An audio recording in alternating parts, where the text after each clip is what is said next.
GP views on implementing the Cytosponge test in primary care. This is a discussion between two GPs. We're going to start by introducing ourselves. Over to you, Richard. Hi, I'm Richard Roope, and for 6 years I was the Royal College of GPs National Clinical Champion for Cancer, and I'm now one of their clinical advisors and also work for CR UK as their lead GP. Great.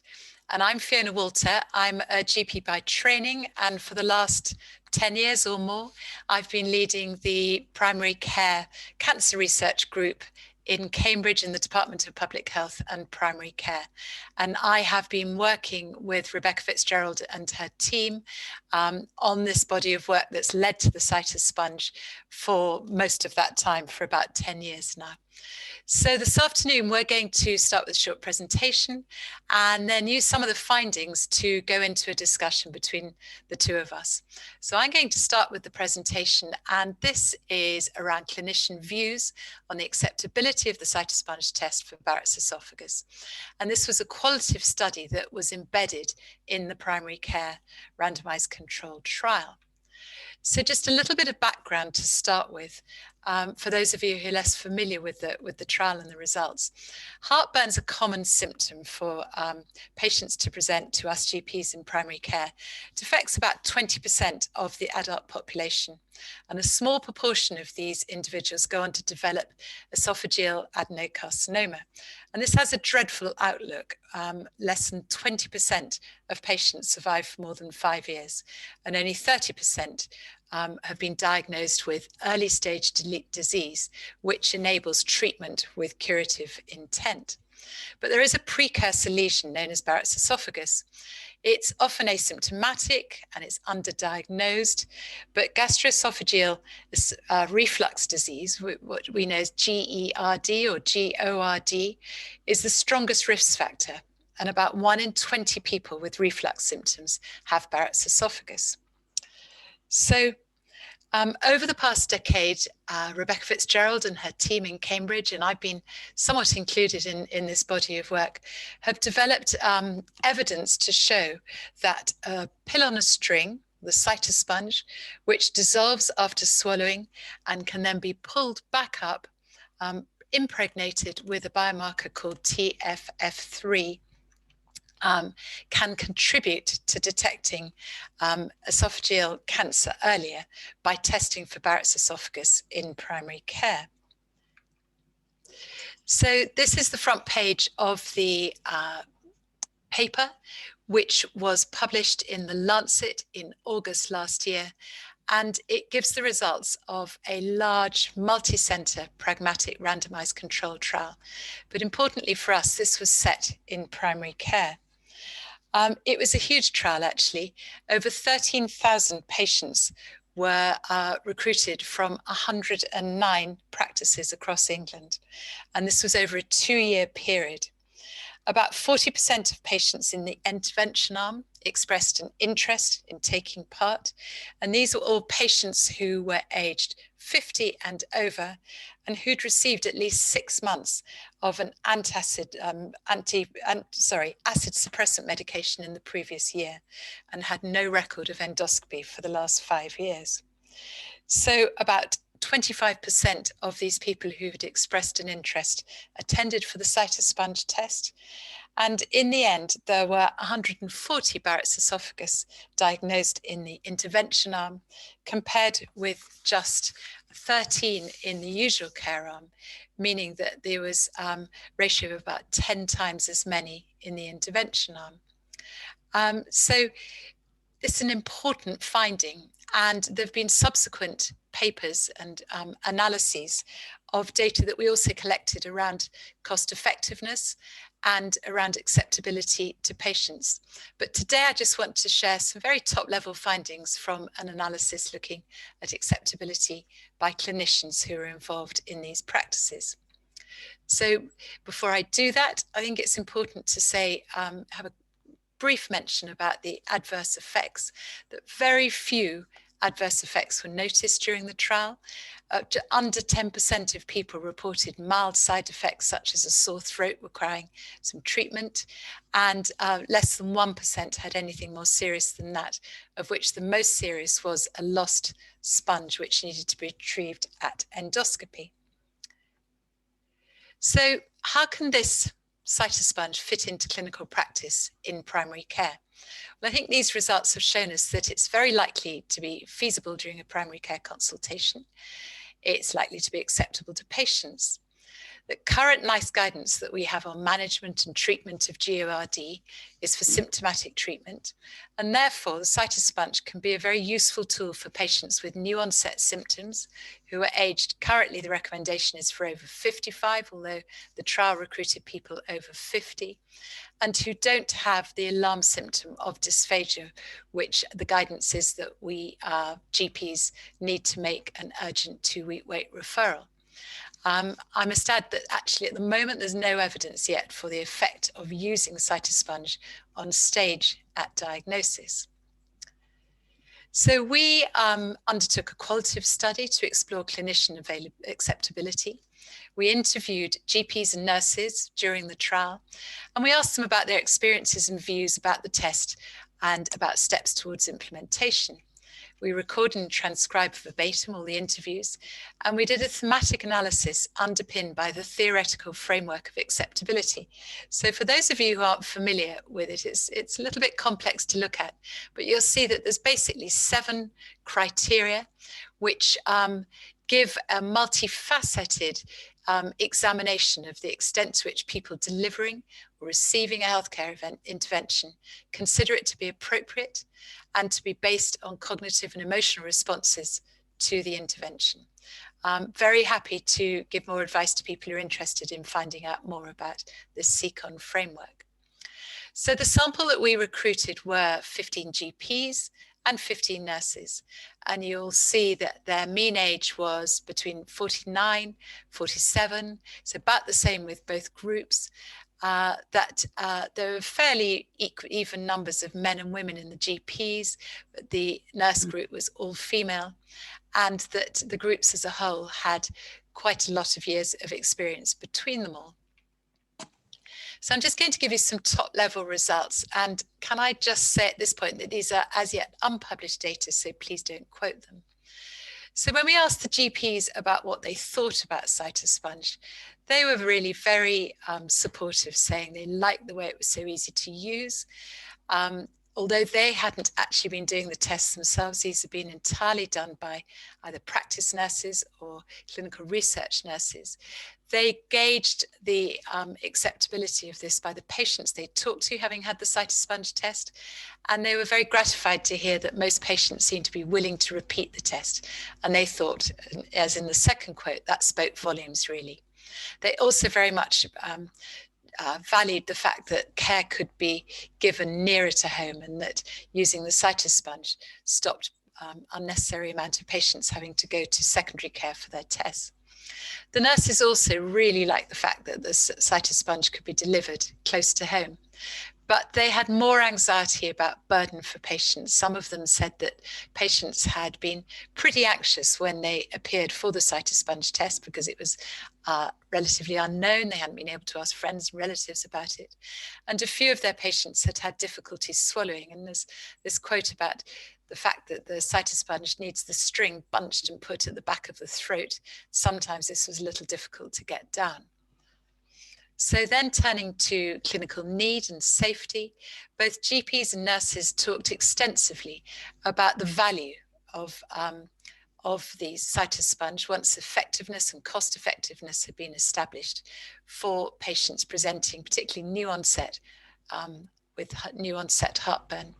Some of the nurses were more concerned about safety, about the safety of using the Cytosponge itself in primary care setting, and also the safety of the patient, both in terms of not getting too anxious before they had it, and being safely returned to home to recover after having had this test done. So we've been drawing together some of these findings into some key areas which really relate to future implementation of Cytosponge into routine clinical care. And these partly are around these safety concerns that I've already mentioned. I'm just going to read you out a few quotes just to give you an example for each of these headings.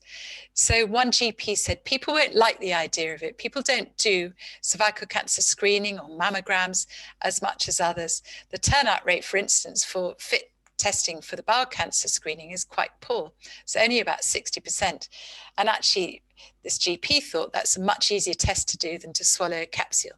So that's something I want to discuss with Richard in a minute. And that really covers the point about engagement with patients as well as tests in the community. There was a great deal of concern, particularly from the GPs, about the costs of delivering the test in primary care, not just the actual monetary cost, but also the cost in terms of time and capacity and burden on primary care. And so one of the interviewees said, in primary care, we're facing an increase in workload that's come out of hospitals, so the capacity is maxed out. If we would take on something like this in primary care, we need to know where the staff are coming from to do it, and if we're then responsible for employing the staff, and then where's the funding coming from. Both doctors and nurses talked a great deal about the fact that the implementing might be much easier if we were to organise primary care into delivering special clinics and teamwork. And so an example of that is someone saying, you'd need someone doing it regularly, I think, in a clinic setting, which would get over some of the logistic issues. We're working to scale and we're working in networks and alliances, so I don't foresee there's a huge problem. But I don't see it happening in the middle of a Monday morning surgery. You know, that's not going to be feasible. It would have to be booked on a book clinic, perhaps booked online. And then, yes, I think it would be a practice nurse delivering it, sort of thing.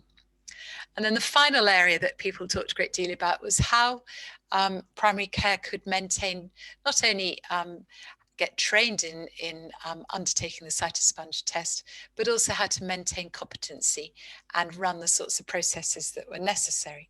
So my final quote is from an interviewee. He said, it might be much more suitable to deliver in hubs than in individual practices because you need a degree of specialisation in this sort of thing. I know our nurse who did it, they said they were on a learning curve. They were quite proficient by the time they came, but it had taken a while to get used to the procedure. And in fact, they described it took up to about 10 procedures before they felt absolutely confident. So there will be an issue for nurses in terms of how they'll maintain that level of skill. So that's enough quotes for now. Before we go on, I'd just like to acknowledge the team who took part in this study, and particularly the primary care practices and the patients who contributed to such a huge trial. So over to Richard. Here are these areas for discussion, and I might turn off the slides now, stop sharing, and come back to talk between us about some of these issues. So if we work down this list, Richard, can I start with asking you about some of these safety concerns that we heard both the nurses and the doctors talking about? Yeah, I guess that there are those safety concerns. So is the procedure itself safe? The other thing that I think would be quite good to unpack are things like the indemnity. So if you got a negative test and subsequently problems happen down the line, is that going to be an issue? So in terms of indemnity, what do you think both GPs and nurses would need to work out to implement this? Would it be a practice indemnity, for instance, or would it be personal indemnity as well? And what sort of procedures would we need to get lined up for implementation? I think we would just have to have that reassurance that actually if you have a negative test, unless there is a change in the clinical scenario, that actually we're not obligated to go on to do a gastroscopy. Yeah. So I've been talking to some members of, some community members who talked about, would they, for instance, have open access if they had been buying over-the-counter antacids and they heard that a local practice was delivering the test, might they be able to just make their own appointment even if they weren't a member of the practice? And what might the implications be of asking for that? How close do you think we are to those sorts of approaches being available in primary care? Yeah, I think it's quite interesting. So there are some trials going on, for instance, with breast referrals, that ladies who find a lump in their breast, whether they can essentially self-refer. So I think we are maybe on the cusp of things being done slightly differently, where the GP doesn't necessarily have to be at the hub of the wheel for all clinical scenarios. So actually, I think there may be a loosening in the months and years ahead where patients are able to access investigations and diagnostics. So that is a distinct possibility. And I guess this might be one such area where if someone's repeatedly going to the pharmacy and getting their antacids, their Gaviscon or whatever, if the pharmacist is alerted to it, they could then say, well, have you considered actually having one of these tests, which is available at your local clinic or whatever? Or even at the pharmacy. Or even the pharmacy, absolutely. Yeah. And I think as we move towards the more collaborative working, which we're seeing with the PCN formation, and one of the things that I think is quite exciting, that maybe one of the offshoots of the COVID season is that it has forced us to work more collaboratively and think of being more sort of together with our neighbouring practices. And as we heard in your presentation, the numbers are such that you probably need 1 or 2 skilled nurses, trained nurses, who could provide a service for maybe 3 or 4 practices, so that they are skilled at doing the procedure and the sort of the voice patter that is needed to take a patient through the investigation. Absolutely. And then, I mean, you a little while ago mentioned about liability. There is that whole area, isn't there, of how do we get results back to GPs who ultimately would bear the responsibility of referral if someone was found to have a positive cytosponge test? Yeah, although I guess you could put in place the structure that you're getting in some of the referral pathways where you go straight to test, which would then, an abnormal result could be routed directly through to the local gastroenterology department so that they could reach out to the patient directly. So one could design a pathway where that burden of clinical responsibility could actually be channeled in a different way and probably a more appropriate way. Yeah, no, that's great. Okay, let's move on to some of those quotes we had about concerns about patient engagement, particularly when this was about a potential investigative test for cancer. So of course it isn't. We know that the Cytosponge is about detecting Barrett's esophagus, and that this is just it's a risk factor, albeit probably the most significant risk factor for esophageal cancer. But we heard one of those GPs then talking about, well, you know, people don't really like doing the FIT test, and that's just dipping something in their poo. How would we engage, do you think, better with people when this is, although it's not like having an endoscopy, it is still actually swallowing a sponge and having that removed again? Yeah, and I guess it's if the patient is getting to the stage where they might be being considered for an investigation anyway, if the choice was the Cytosponge, swallowing a capsule in a familiar surroundings with nurses you might know, or going into your local hospital for an endoscopy, actually one against the other, I think I might sidle with the Cytosponge. And not ever having had a gastroscopy personally, but I'm not sure it's something I'll be queuing up for.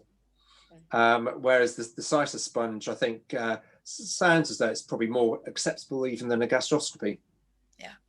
We also know that a lot of patients are very concerned about stepping foot in hospital during the pandemic. And indeed, even stepping foot in primary care right now, even though we're trying to give out the messages that primary care is open for everyone, has been and will be. Do you think this has got any impact on potential implementation of the Cytosponge?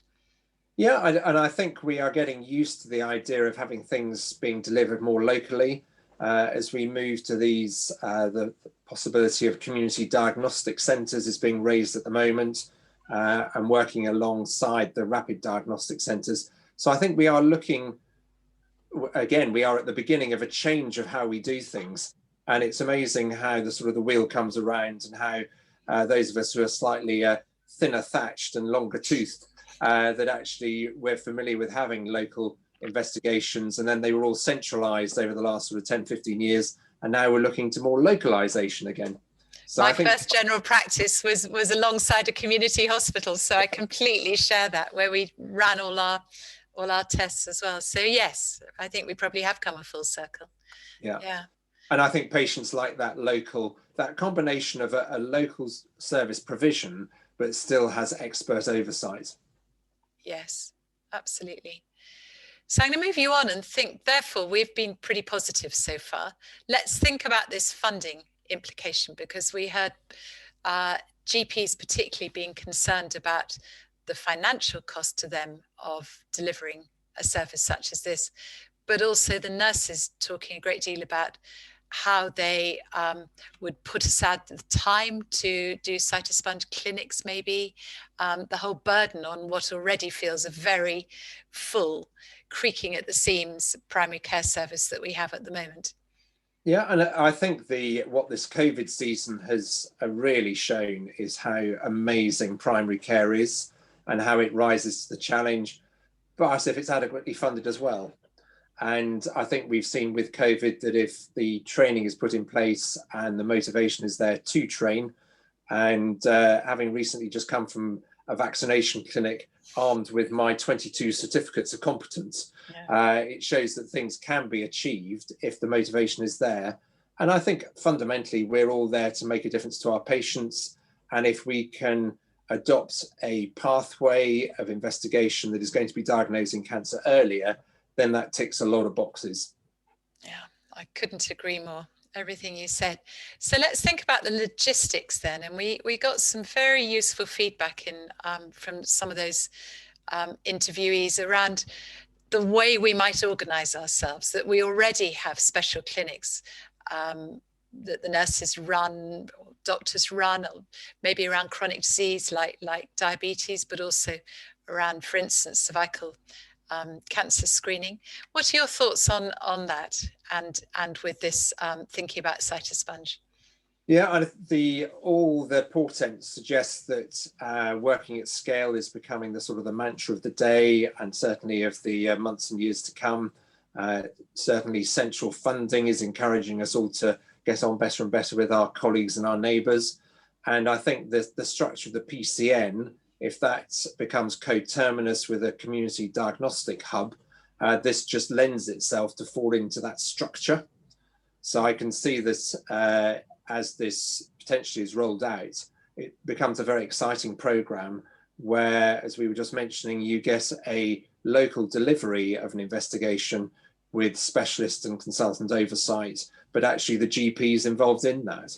And again, those of us who've been around a bit longer, the idea of actually being involved where we are hands-on is actually quite exciting, because we're very much part of making a difference to our patients where they are. I was interested that during the trial, I know it was the way the trial was set up, but GPs were relatively set apart from the delivery of the test itself. And so they watched and they listened to their patients, they listened to the nurses, but there certainly did seem to be a bit of an appetite to be more involved too. So that reflects that. So I think that gets us to the final area I wanted to just discuss with you. And it's this whole area of gaining a skill and then maintaining your competencies. I remember very well when I used to fit smears. I was the only female GP in one practice I worked in. So I had a regular smear list, a coil list every week. But it was difficult to keep your competencies up. And sometimes you might fit 20 or 30 coils a year, and another year just 5. And I could see as we get into, if this was to be implemented, that we might be in a similar position with the Cytosponge. It might be quite difficult to keep the competencies up. Have you any thoughts on this? Yeah, and I think what we will see within the PCN structures is we will get a PCN champion in all sorts of different clinical areas, and either through choice or necessity or just serendipity, you will end up with a PCN maybe with 50,000 patients and maybe 15 to 20 GPs, and you will get one of those who becomes the sort of the gastroenterology champion who oversees the service and will be very enthused and enthusiastic about it, and will then oversee the nurses who actually implement the service. And I remember in previous decades, people kicking back against that a bit about not wanting to be semi-specialized in primary care. Do you think that would still be the role? I mean, what we pride ourselves on as GPs is our role as a generalist. Yeah, and speaking as a cancer champion, I would say that almost the perfect combination is to be a generalist with a specialist interest in something.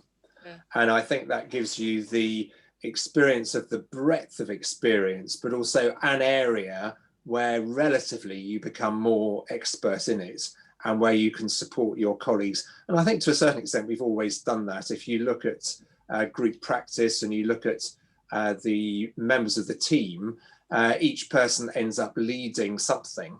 And as you mentioned, very often the female GP ends up as the coil and women's health specialist, sort of subspecialist.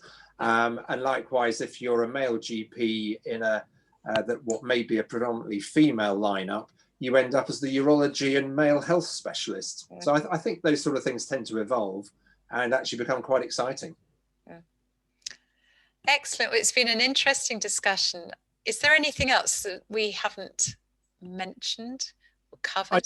I just think it's a very exciting program, exciting project. And I think it just demonstrates how with the advance of science and medical research, how we're able to bring things back to being closer to the patient, and actually we become more involved in actually the delivery of diagnostics and delivery of care, which I see to be fantastic and a great opportunity for all of us. And I hold this up as something of a model for many other diagnostic approaches that we are trying to increase either access to from primary care or indeed delivery in the community. So great. Well, thank you so much, Richard. It's been great to have this conversation. Yeah, really good to join you to talk these through. An exciting program. Thanks. Bye. Bye.